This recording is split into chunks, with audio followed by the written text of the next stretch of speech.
कामयार मौलवी साहब को अपनी गाड़ी में बैठाकर सीधा आयरा के घर पहुंचता है। वो जाकर इरफान साहब से कहता है, इनकल मैं आयरा से अभी निकाह करना चाहता हूं।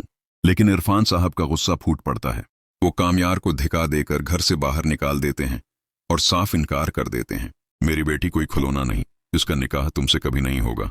इरफान साहिब उसी वक्त अपने बचपन के दोस्त को फोन करते हैं और उनके बेटे के साथ आयरा का रिश्ता तय कर देते हैं।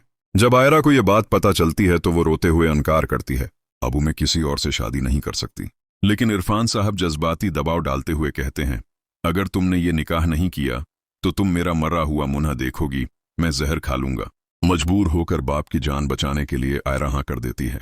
दूसरी तरफ इश्तियाक भागता हुआ कामयार के पास आता है और बताता है कि आयरा की शादी कल है। ये सुनते ही कामयार का दिमाग काम करना बंद कर देता है। वो बर्दाश्त नहीं कर पाता कि आयरा किसी और की हो जाए। गुस्से में कहता है, आयरा सिर्फ मेरी है। और फिर वो एक घटिया चाल चलता है। किराए के लोगों से आयरा की फेक वीडियो बनवाकर उसे बदनाम करने का मंसूबा बना लेता है। निकाह का दिन आता है। फलक आयरा को दुल्हन बनाकर हाल में लाती है। आयरा बेहद खूबसूरत लग रही होती है। अचानक कामयार वो वीडियो दौले और उसके घर वालों के मोबाइल पर वायरल कर देता है। वीडियो देखते ही सबके होश उड़ जाते हैं। दौल्हा सबके सामने चीख उठता है कि ऐसी लड़की से मैं शादी नहीं कर सकता। इरफान साहिब वो हाथ जोड़कर गड़गड़ाते हैं कि ये सब झूठ है, मेरी बेटी ऐसी नहीं। लेकिन बारात वापस चली जाती है। बदनामी और सदमे में इरफान साहब को शदीद हार्ट अटैक आ जाता है। वो सीने पर हाथ रखकर जमीन पर गिर पड़ते हैं। घर में कहराम मच जाता है। आयरा और फलक उन्हें फौरन अस्पताल ले जाते हैं। डॉक्टर कहते हैं हालत बहुत नाजुक है, दुआ करें। जब ये खबर कामयार को मिलती है तो उसे अपनी गलती का एहसास होता है। वो अस्पताल पहुंचकर इरफान साहब के कदमों में गिर कर मुआफी मांगता है। लेकिन आयरा गुस्से में पुलिस बुला लेती है और सबके सामने कामयार को गिरफ्तार करवा देती है। कुछ दिन बाद इरफान साहब होश में आते हैं और फैसला करते हैं कि आयरा को मजीद यहाँ नहीं रहना।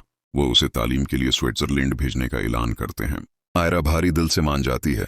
इधर इश्तियाक जेल में कामयार को यह खबर देता है। ये सुनते ही कामयार टूट जाता है। वो अपने वालिद सहील साहब को फोन करके अपनी सियासी ताकत इस्तेमाल करने को कहता है।